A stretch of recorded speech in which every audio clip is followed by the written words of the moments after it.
This is the crazy story of an American screenwriter who ended up smuggling guns for the Irish National Liberation Army. Meet William W. Norton. He was born in Utah in 1925, and his family became impoverished as a result of the Great Depression.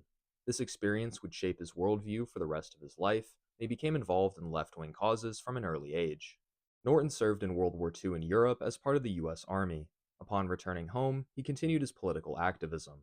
At some point, he became a park ranger, leading to him being called before the House Un-American Activities Committee in 1958 over his political affiliations and his support for third party presidential candidate Henry Wallace in 1948. During the 1960s, Norton became a screenwriter. His first big writing break was the 1968 film The Scalp Hunters, starring Burt Lancaster. He also wrote scripts for films starring John Wayne and Burt Reynolds, and also wrote for the TV series The Big Valley.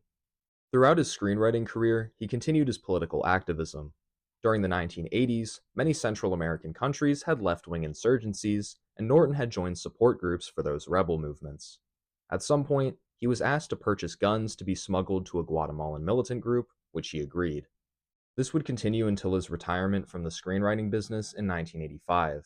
After retiring, he and his wife moved to Belfast in Northern Ireland in an effort to support the Irish Republican movement. At the time, the region was the site of a conflict between the British state, the Irish Republican movement, and loyalist paramilitary groups known as the Troubles.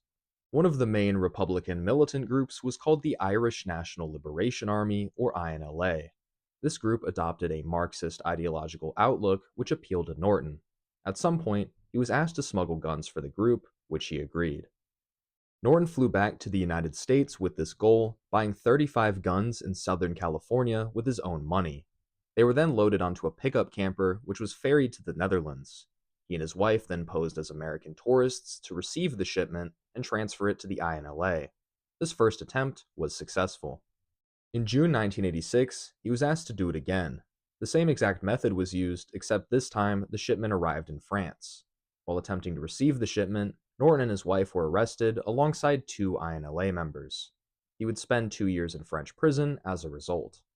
After being released, Norton would spend some time in Nicaragua and Cuba after hearing that the FBI intended to arrest him upon his return.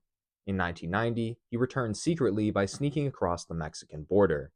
Authorities never ended up pursuing the case, and he lived as a free man in California until his death in 2010. If you found this interesting, follow for more stories of America's underground.